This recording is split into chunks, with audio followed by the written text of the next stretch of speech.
Digital যুগে একটা smartphone পাইয়া সবাই এইটার উপরেই ব্যস্ত হয়ে গেছি, আল্লাহমুখী না। আপনি কি প্রশ্ন করি, আপনার যতবার মোবাইলের কথা মনে পড়ে এক ভাগও তো আল্লাহর কথা মনে পড়ে না। যদি আল্লাহর কথা আপনার মনে পড়তো, আপনি বলেন আপনি ফজরের নামাজ পড়ছেন? এই যে জুম্মার দিন, জুম্মার জন্য তৈরি হইতাছেন না, কারণ আপনি দুনিয়ামুখী।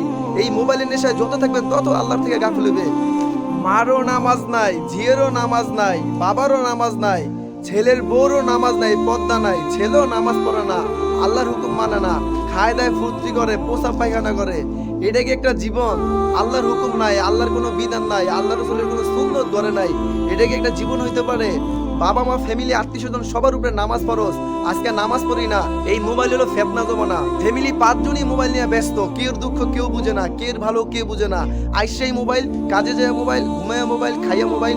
এই মোবাইল ছাড়েন, এই মোবাইলই আপনাকে জাহান্নামে নিয়ে যেতেছে।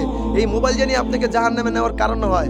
আল্লাহমুখী হন, আল্লাহর রাস্তায় আল্লাহর মহানুকুম মাইনা চলেন, নবীর সুন্নত তরিকা চলেন, পর্দা করে নামাজ পড়েন। আপনার রবের মহানুকুম হলো নামাজ।